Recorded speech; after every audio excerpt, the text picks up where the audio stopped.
Allahu Akbar. Dua surah ini kalau kita bahas dengan benar, tanamkan, hunjamkan ke dalam jiwa, maka orang yang bisa memahaminya dengan baik, demi Allah saya katakan, beban seberat apapun akan ringan terasa ia terima dalam hidup ini. Seakan hidup gak ada beban. Sepanjang dua surah ini dipraktekkan dalam kehidupan. Karena saya yakin setiap kita itu yang hidup pasti punya beban persoalan. Jadi jangan dikira wajah-wajah yang hadir saat ini, ada yang senyum, ada yang tertawa, belum tentu nggak punya masalah. Kadang-kadang tersimpan untuk merasa menghilangkan persoalan itu ketawa, untuk merasa menghilangkan beban itu tersenyum, bukan berarti masalahnya hilang. Dan yang paling berat adalah hal-hal yang tidak kita duga sebelumnya, masalah itu hadir di sekitaran orang-orang dekat kita tersendiri. Dan penyebab persoalan itu adalah orang-orang yang tidak kita duga sebelumnya. Abu Jahal itu partner Nabi sebelum masuk Islam. Dalam apa? Dalam persaingan olahraga, sering bergulat juga, dan selalu Nabi menang. Abu Jahal selalu kalah. Sampai seketika dikalahkan oleh Nabi, kalah lagi. Sampai penasaran dengan Nabi. Abu Lahab itu, teman-teman sekalian, paman Nabi, bahkan anaknya menikah kemudian dengan putri Nabi SAW. Tidak mudah. Tapi apa yang terjadi? Beban itu yang paling berat yang ada di sekitarannya. Melebihi beban di kantor, melebihi beban di kampus, melebihi beban di pemerintahan, melebihi beban di pekerjaan. Saya mau tanya pada Anda, Bapak yang kerja di kantor, berat mana? Maaf ya, berat mana menghadapi pekerjaan yang rumit di kantor atau istri yang selalu cerewet? Maaf Bu ya. Atau ibu deh, berat mana menyiapkan masakan dengan suami yang sering marah-marah? Amin. Tidak mudah. Karena itu kalau yang berat saja sudah ringan bagi diri kita, maka yang kecil nggak ada apa-apanya. Yang kecil tidak ada apa-apanya. Dan teman-teman mohon maaf ya, selama kita hidup, fitrah kehidupan itu bersanding dengan ujian dan masalah. Supaya kita dapat pahala. Bukankah dari masalah itu kemudian ada kesabaran? Bukankah karena masalah Anda rajin tahajud? Besok mau ujian di kampus, malamnya tahajud. Silahkan cek. Besok mau promosi jabatan, baru baca Quran. Besok ada proyek mau lelang, baru puasa. Bukankah dengan semua itu bertambah ada motivasi untuk mendekat kepada Allah? Maka demikian pula hidup berbanding lurus dengan persoalan, dan persoalan diberikan kepada kita bukan untuk memberikan beban, tapi supaya kualitas hidup kita meningkat. Hanya persoalannya bagaimana mengatasi persoalan itu terasa mudah ketika kita hadapi. Itu poinnya. Jelas sampai sini? Baik, mari kita mulai.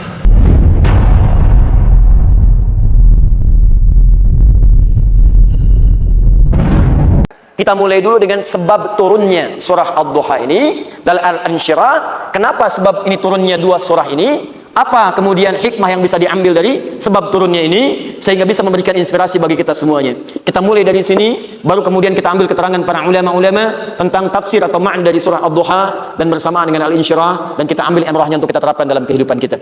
Kita mulai dengan bahasan yang pertama, kita padukan dulu dengan sebab nuzul turunnya surah Ad-Duha dan Al-Insyirah terkait juga dengan turunnya surah Al-Mudaththir. Bismillahirrahmanirrahim. Ini baru kita mulai, tadi mukaddimah. Setelah turunnya surah Al-Alaq, surah ke-96, Iqra bismi rabbikal ladzi khalaq, dan seterusnya ayat. Kemudian setelah itu ada jeda wahyu berhenti sementara turun kepada Nabi SAW. Setelah Nabi menerima wahyu Iqra sampai dengan 5 ayat, kemudian setelahnya beberapa ayat turun, setelah itu ada jeda berhenti wahyu. Ada yang menyebutkan selama 40 hari. Ada yang menyebutkan selama 3 bulan. Dan ada paling panjang menyebutkan selama 3 tahun. Tidak turun wahyu. Sampai Nabi bolak-balik naik ke atas, kemudian Gua Hira turun lagi, nggak ada. Naik ke atas lagi, nggak turun-turun, balik lagi. Dan Gua Hira itu Bapak Ibu sekalian, itu bukan sekedar tempat yang dikisahkan. Saya juga nggak ngerti sekarang guru-guru agama Islam, tolong ditajamkan pendalaman pemahamannya. Ditajamkan pengajarannya, jangan sekedar disebutkan. Anak-anakku sekalian, Nabi itu menerima wahyu di Gua Hira. Iya Bu, sampai situ aja. Iya Pak, tunjukkan gambarnya. Itu dari rumah Nabi ke Gua Hira berapa jaraknya? Supaya mengerti, untuk mendapatkan sesuatu itu butuh perjuangan. Saya itu Pak napak tilas dari rumah Nabi SAW sampai ke tempat Gua Hira. Itu jaraknya kurang lebih 5-6 kilo. Jalan kaki itu 5-6 kilo diukur. Saya naik lagi ke atasnya 700 meter sampai ke atas. Sampai di puncaknya, guanya bukan di sini. Bukan naik ke atas langsung gua, turun lagi sedikit. Lalu saya naik tuh ke atas guanya, saya lihat sampai ke arah rumah Nabi itu. Tanda paling gampang, ada patokan jam yang sekarang jam besar itu Menara Zamzam, dekat situ. Saya lihat-lihat, Allahu Akbar, paling sedikit ada 5 bukit jaraknya. Ini Nabi itu untuk mendapatkan wahyu, sampai naik ke atas Gua Hira, itu beliau jalankan dulu, kan nggak ada sepeda. Motor mustahil, mobil nggak ada, Gojek belum ada, Gokar kosong, Grab jangan kira mimpi, nggak ada. Pilihannya cuma satu, jalan kaki, jalan naik. Makanya fisik beliau itu kuat. Apakah sampai naik langsung ke atas? Tidak. Naik bukit dulu, turun dulu. Kadang-kadang ada badai, berhenti dulu. Sampai di bawah, Anda kalau mau coba ya, saya bermohon pada Allah, insya Allah yang berangkat haji tahun ini dari Jawa Barat, dari manapun, seluruh Indonesia, seluruh dunia, kita doakan dimudahkan oleh Allah Subhanahu Wa Taala, insya Allah.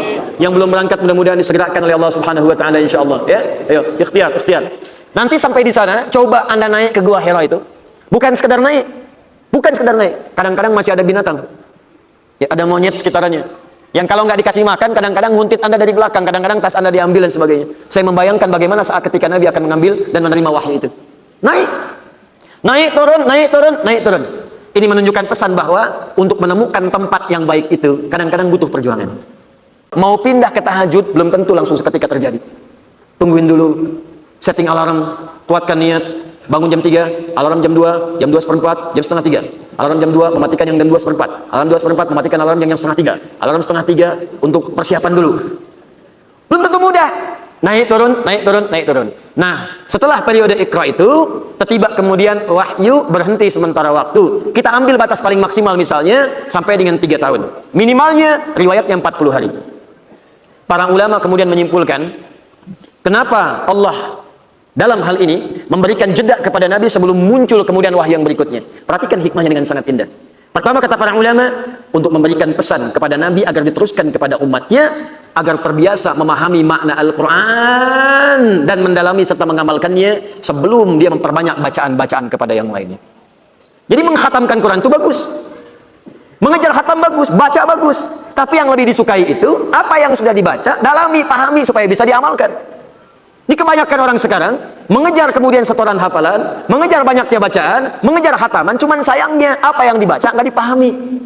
Anda khatam dalam sebulan 3 kali, tapi yang dibaca-baca itu nggak ngerti apa manfaatnya untuk Anda. Pahala ada, cuman keberkahan dunianya nggak dapat dan kemuliaan akhiratnya berkurang. Maka mulailah dengan manhaj yang diajarkan oleh Nabi SAW.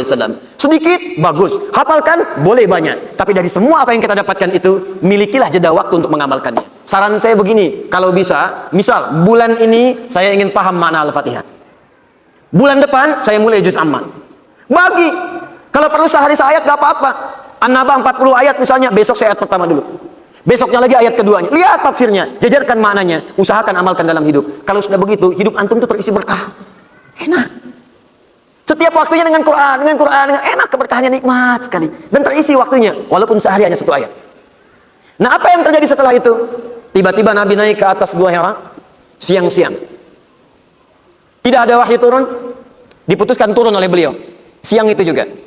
Di pertengahan jalan, tiba-tiba ada panggilan kepada beliau. Ini diabadikan dalam hadis riwayat Al-Bukhari yang tentang kitab Bad'ul Wahyi, hadis nomor 4-5. Riwayat sahabat Jabir bin Abdullah radhiyallahu ta'ala anhu. Tiba-tiba kemudian ada panggilan dari atas, Muhammad. Nengok kanan tidak ada orang, kirinya kosong, depannya nggak ada orang, belakangnya kosong. Begitu melihat ke atas, ada satu sosok. Kana yaqudu bainas sama'i wad dunya. Seperti orang yang duduk antara langit dengan bumi. Sama wal ard, antara seperti duduk di antara langit dan bumi. Melihat ke bawah mengatakan Muhammad. Masya Allah. Mas, siapa namanya? Dzul Khair, orang yang punya kebaikan. Mas Dzul Khair siang-siang ke Al-Ukhuwah. I'tikaf tadi zuhur sampai jam 2. Udah kosong, gak ada orang sama sekali. Keluar dari Al-Ukhuwah, tiba-tiba ada panggilan di luar. Dzul. Depan kosong, belakang gak ada orang, kanan kiri kosong. Dzul. Lihat ke atas, makhluk besar, rambut panjang, jubah putih. Dzul. Apa responnya? Kata Nabi, fara'ibtu minhu. Saya khawatir, takut sampai bulu kuduknya naik. Lalu saya tinggalkan tempat itu dengan cepat. Sampai kemudian bertemu dengan Sayyidah Khadijah. Sampai kemudian digandeng tangannya, Nabi katakan, dathiruni. Riwayat lain, zammiluni. Sampai seketika sudah tenang, disampaikan kalimat, turunlah kemudian surah Al-Mudaththir. Ya ayyuhal mudaththir, qum fa'anzir, wa rabbaka fakabbir, dan seterusnya ayat. Itu ayat perintah dari Allah langsung kepada Nabi untuk berdakwah secara terang-terangan, untuk mengamalkan ilmu. Ini kata para ulama hikmah yang kedua. Jadi kalau kita ingin mengamalkan sesuatu, ingin beramal, ingin ibadah, jangan sampai kita ibadah sebelum punya dasar ilmu yang matang. Nabi saya diminta beribadah, beramal, berdakwah, itu diminta berilmu dulu. 3 tahun masanya. Belajar. 40 hari paling minimal. Ini pelajaran bagi kita. Sebelum kita mengamalkan sesuatu, dasari dengan ilmu dulu. Ingin salat tahajud, belajar dulu. Ingin kita sedekah, pelajari supaya maksimal. Apalagi ketika kita ingin menyampaikan pada orang lain, pelajari dengan baik, pahami dengan baik, baru kita sampaikan. Maka terjadilah kematangan dalam pengetahuan kita. Kasus yang pertama, wahyu tertunda dalam tanda petik, turun kepada Nabi dengan hikmah tertentu. Tiba kemudian peristiwa itu terjadi lagi. Bagaimana peristiwanya? Dalam masa setelah itu turun wahyu, sampai kemudian terputus dalam jangka waktu sekitar 2 sampai dengan 3 malam. Saking dahsyatnya, maaf, Nabi malam itu kemudian bermohon kepada Allah, belum turun. Malam kedua, belum turun. Yang ketiga pun belum turun. Sampai di malam ketiga ini, istrinya Abu Lahab, bibinya sendiri. Abu Lahab kan bagian keluarganya. Keluarga Nabi SAW. Yang kemudian disampaikan dalam Al-Quran tentang kecamannya. Istrinya Hammalatul Hatab datang kepada Nabi Muhammad SAW. Inna sahibaka qad qalah. Kata istrinya Abu Lahab, awas hati-hati, kata istrinya Abu Lahab, inna sahibaka qad qalah. Sungguh, fokus, sungguh sahibmu ini maksudnya kepada Allah, yang biasa memberikan firman kepadamu, yang biasa menyampaikan berita kepadamu, kayaknya sudah meninggalkanmu ya. Dia datang dengan mengolok-olok. Wah, sekarang Muhammad sudah ditinggalkan ya. Oh, Muhammad sudah seperti orang gila ya. Ya, Muhammad sudah nggak ada pendamping ya. Ya, Muhammad sudah sendirian ya sekarang ya. Bayangkan teman-teman, biasa menerima wahyu, kemudian terputus. Mirip begini, maaf ya. Maaf. Anda misalnya pasangan suami istri. Hari pertama, SMS ada, telepon ada. Hari kedua ada, hari ketiga nggak ada kabar. Hari berikutnya nggak ada kabar lagi. Hari berikutnya lagi belum ada kabar juga.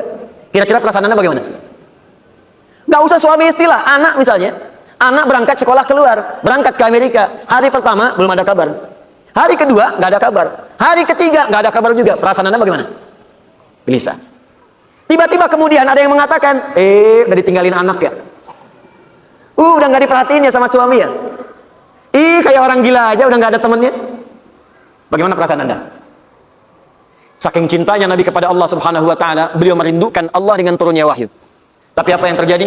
Wahyu belum turun, tapi yang didapatkan cacian yang tidak diduga dari orang-orang terdekatnya. Apa yang terjadi setelah itu? Dan apa hikmah terbesar dari kejadian itu? Nanti kita akan lihat settingan dari apa yang akan kita sampaikan pada malam hari ini setelah menunaikan sholat Isya berjamaah. Di situ kita akan dapatkan banyak hikmah yang bisa kita raih insyaAllah. Assalamualaikum warahmatullahi wabarakatuh. Alhamdulillah, wassalatu wassalamu ala rasulillah wa ala alihi wa sahbihi wa man walah wa ba'd. Saudara-saudariku, alhamdulillah kita telah menunaikan salat Isya berjamaah beserta amal dan amalan sunnahnya. Semoga salat kita diterima oleh Allah Subhanahu wa taala.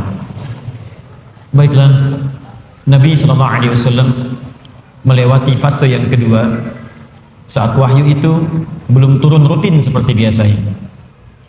Seperti halnya seorang yang sedang merasakan cinta dan kerinduan luar biasa, tentunya ingin selalu mendapatkan kabar, perhatian, dan juga hubungan yang rutin terjadi.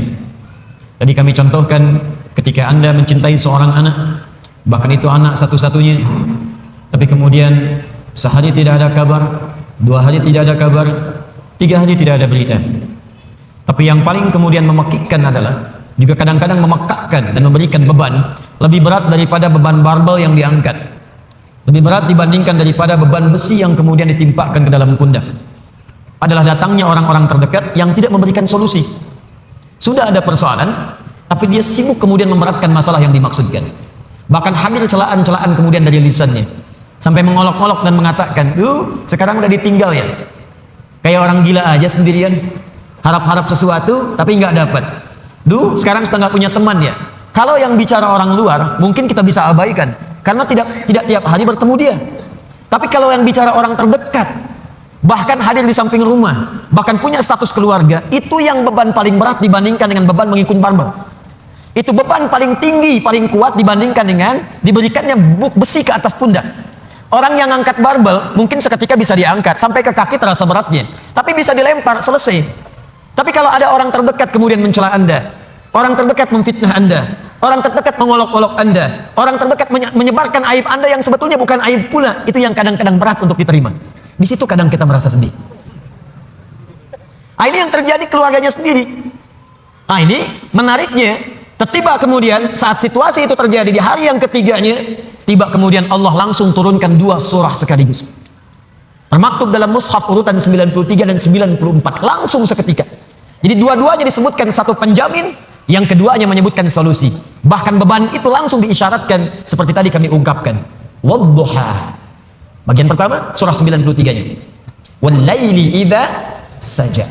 Ma wadda'aka rabbuka wa ma qala. Ketika tadi keluarganya mengatakan inna sahibaka qad qala, sungguh Rabbmu sekarang, Tuhan itu yang kau pertuhankan itu sudah meninggalkanmu. Dijawab langsung, ma wadda'aka rabbuka wa ma qala. Walal akhiratu khairul laka minal ula. Wala sawfa yu'tika rabbuka fatarda. Alam yajidka yatiman fa'awa. Wa wajadaka dhallan wa wajadaka 'ailan fa ammal yatima fala wa ammas sa'ila fala wa amma bi ni'mati rabbika. 11 ayat langsung. Apakah berhenti? Tidak. Teruskan surah yang keduanya. Langsung disebutkan tentang beban yang terasa terpikul itu. Seketika dijatuhkan bebannya oleh Allah Subhanahu wa taala. Nanti kita bahas tafsirnya. Alam nashrah laka wa wada'na alladhi wa rafa'na fa inna ma'al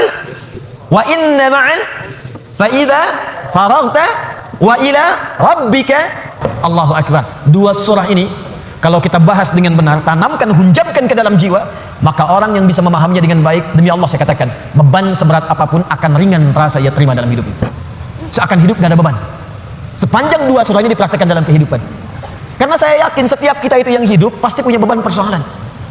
Jadi jangan dikira wajah-wajah yang hadir saat ini, ada yang senyum, ada yang tertawa, belum tentu gak punya masalah. Kadang-kadang tersimpan untuk merasa menghilangkan persoalan itu ketawa. Untuk merasa menghilangkan beban itu tersenyum. Bukan berarti masalahnya hilang.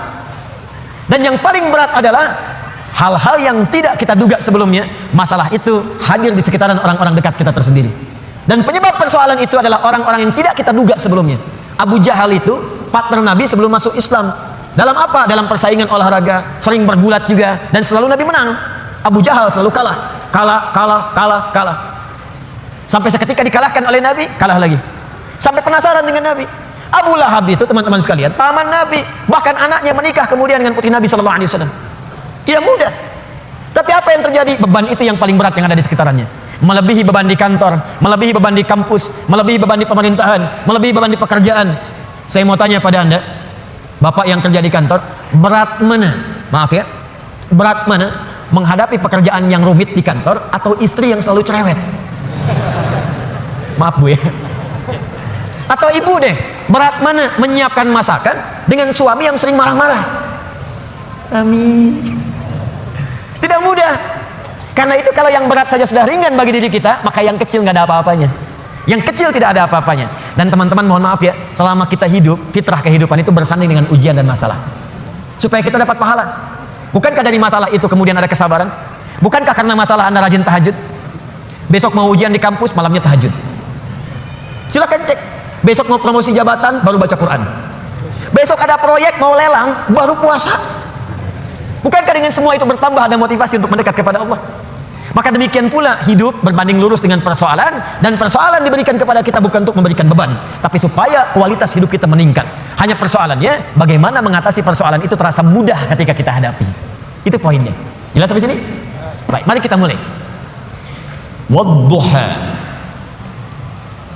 Saya bersumpah, kata Allah, demi waktu duha yang menghadirkan cahaya yang penuh dengan kenikmatan. Wawunya sumpah, qasam. Misal, wallahi, ya, kalau saya gunakan waw dengan kalimat Allah, wallahi ma ajidul mimhah qariban minas sabbar. Demi Allah saya bersumpah, saya enggak dapat penghapus ketika saya akan menghapus. Aina huwa? Di mana dia? Wallahi laqad kana lasiqan ma'as sabara. Demi Allah, dia melekat tepat dengan papan tulisnya. Misal, gunakan waw untuk menunjukkan sumpah pada hal yang ingin dikuatkan, pada hal yang ingin diyakinkan. Saya ulang ya, pelan-pelan. Wadduha. Wadduha.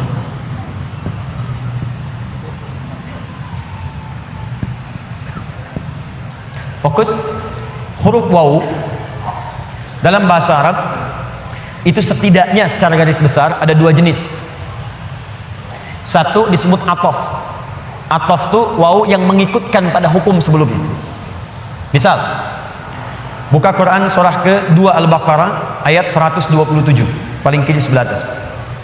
Wa idh yarfa'u Ibrahimul qawa'ida minal bait wa Ismail. Wa Ismail. Dan pelajarilah, ingatlah, pahami ketika Nabi Ibrahim ditugaskan oleh Allah untuk meninggikan bangunan Ka'bah, ditinggikan. Wa Ismail, dan Ismail ikut mengerjakan itu. Saya ulang, dan Ismail ikut mengerjakan itu. Jadi ketika ada huruf waw di tengahnya, itu artinya mengikutkan satu orang kepada yang lainnya dalam pekerjaan yang sama. Zahaba Ahmad ila Masjid Al-Ukhuwah wa Ali. Ahmad pergi ke Masjid Al-Ukhuwah dan Ali ikut ke situ. Itu waw ataf.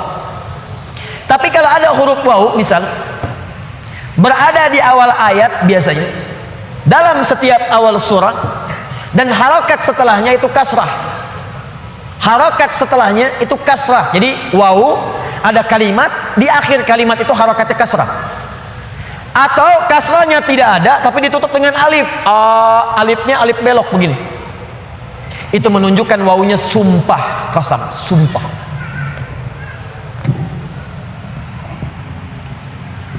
Saya ingin katakan pada Anda, kalau ada orang ragu kemudian saya bersumpah, bukankah sumpah itu bisa membuat dia lebih yakin?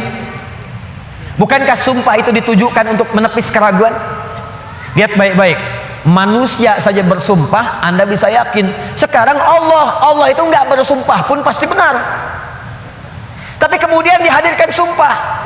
Kalau Allah sudah bersumpah, itu bukan sekadar ingin menyampaikan kalimat atau informasi, tapi Allah ingin memberikan komitmen dengan sungguh-sungguh dan menanamkannya ke dalam jiwa. Seakan-akan Allah ingin katakan, hei, saya bersumpah ya, saya komitmen, tanamkan pada jiwamu yang paling dalam. Wadduha, demi waktu duha yang cahayanya begitu menyejukkan, menenteramkan. Bukankah kalau waktu duha Anda keluar cahayanya enak? Ya? Nah, sumpah yang pertama ini ada yang memaknai dengan kalimat makna hakiki. Ini bersumpah dengan suasana alam yang sejuk. Tapi ada yang memaknai dengan kalimat majazi, kata kiasan. Muhammad, saya bersumpah, tanamkan pada hatimu yang paling dalam demi keadaanmu yang pernah mengalami ketenangan. Seperti halnya engkau merasakan cahaya duha. Demi kondisimu yang pernah merasakan sukacita, yang pernah enak, pernah nyaman, nggak ada gangguan, persis seperti engkau berjemur dalam suasana duha. Bukankah kalau Anda keluar suasana duha enak? Dalam bahasa bebasnya, saya bersumpah demi ketenangan, kenyamanan, kesejukan yang pernah engkau rasakan dalam hidupmu sampai dengan sekarang, seperti merasakan cahaya duha. Walaili idza saja. Hati-hati. Dan saya pun bersumpah demi malam apabila telah datang gelap gulita. Demi malam apabila nampak gelap sehingga tidak terasa, tidak terlihat apa yang ada di sekitarannya. Ini pun bisa diartikan bahasa kiasan. Walaili idza saja. Maaf, kalau malam gelap itu terus cahaya tidak ada, lilin tidak ada, lampu sudah tidak ada, Anda ada dalam satu ruangan, kira-kira, mohon izin ya, maaf sekali, kira-kira benda-benda sekitaran kita nampak tidak? Tidak. Kalau sudah tidak nampak, bisa nggak menjangkaunya secara cepat? Meraba kan? Meraba. Ustadz, tapi gigi saya putih, kalau saya senyum ada cahaya. Tidak. Tetap pantulannya tidak akan menghadirkan optik yang sempurna. Maka ketika Anda ingin meraba, sulit.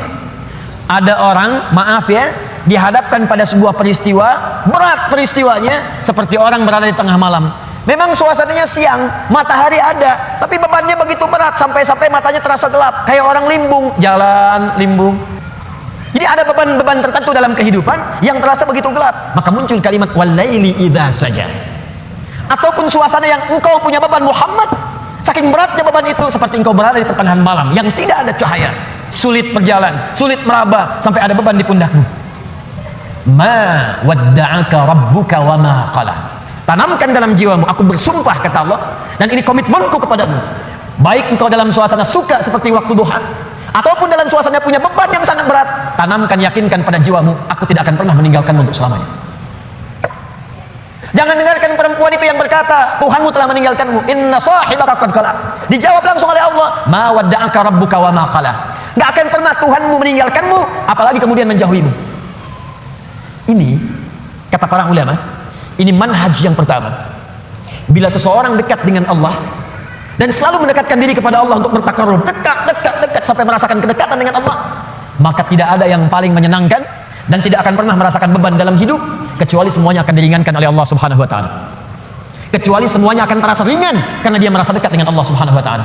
Di bahasa singkatnya begini, kalau Anda dekat dengan Allah, baik dalam suasana senang tidak akan melalaikan. Biasa saja karena yang paling tingginya Allah. Dan kalau sedang punya musibah pun tidak akan berpengaruh. Seberat apapun sepanjang Anda merasa ada Allah, demi Allah saya katakan, semua itu akan terasa ringan. Contoh, maaf ya, Anda sedang punya masalah sekarang, berat rasanya, gak mudah dirasakan. Tapi dalam hati Anda ada keyakinan kepada Allah. Tiba-tiba muncul kalimat, la yukallifullahu nafsan illa. Allah gak mungkin titipkan beban persoalan kecuali Anda sanggup menjalaninya. Jadi kalau orang-orang yang dekat dengan Allah, di hatinya ada Allah, dalam pikirannya ada Allah, ingatannya terhadap Allah, jadi yang lain itu terasa kecil. Ini berita langsung dari Allah. Kalau beban hidup kamu ingin ringan menghadapi persoalan, maka dekatkan dirimu kepada Allah. Maka dalam suasana suka engkau tidak akan lalai. Kan ada orang yang suasana suka dia lupa dengan Allah, sehingga gak sadar berbuat maksiat. Dulu waktu belum jadi direktur, olahraganya bersepeda. Jadi direktur, sekarang mulai main golf, jalan. Sekarang mulai punya sekretaris. Sekretarisnya perempuan. Banyak melihat sekretaris dibandingkan istri di rumah. Jalan. Pergaulan mulai meluas. Hati-hati. Kalau tidak ada manhaj rabbani, kedekatan dengan Allah dalam jiwa, itu bisa berpeluang untuk bermaksiat. Hati-hati, bisa berpeluang untuk bermaksiat. Dulu belum terlalu kaya, pakainya sepeda, kadang jalan kaki. Sekarang datang mobil, kalau nggak punya kedekatan dengan Allah, mobil itu kadang-kadang nggak bisa buka pintunya. Kalau belum dibukakan, nggak mau keluar. Kalau belum muter keliling komplek, belum afdal. Dulu ke masjid bisa jalan, jarak ke masjid cuma 10 meter. Habis punya Grand Max, bahkan ke IMAX, bahkan ke NMAX, motor. Jadi keliling komplek dulu 3 kali. Assalamualaikum, ayo Pak Haji ke masjid. Akhi ayo ke masjid, masih di dalam aja. Dia lupa yang di dalam itu lagi ke Cianjur. Ada orang. Itu poinnya, jadi jangan sampai saat kita berada di atas, maaf, lalai kita dengan kehidupan, sehingga menenggelamkan kita dalam apa yang kita dapatkan. Tapi yang lebih bahaya, jangan sampai ketika saat sedang punya persoalan, kita juga kemudian merasa berat dengan itu. Bebannya berat, limbung, bicara tidak terkontrol, makan tidak enak, tidur tidak nyaman, dan suasananya nggak menyenangkan, capek saja. Ada yang tiba-tiba naik ke atas tower, ada yang tiba-tiba naik ke atas tiang listrik, ada yang naik ke apartemen, mau bunuh diri, takut, balik lagi gemetaran, dan seterusnya. Dan tidak ada kerjaan. Semua itu tidak akan pernah terjadi kalau Anda dekat dengan Allah Subhanahu wa taala. Di pelajaran pertama dari surah Ad-Duha di awal ayatnya, berusahalah selalu untuk mendekatkan diri kepada Allah Subhanahu wa taala. Orang yang dekat dengan Allah, maka akan dijamin oleh Allah langsung hidupnya, baik dalam keadaan suka ataupun sedang merasakan duka, tidak akan berpengaruh banyak pada dirinya, karena yang paling tinggi dan paling menyenangkan adalah kedekatannya dengan Allah Subhanahu wa taala. Jelas sampai sini? Baik.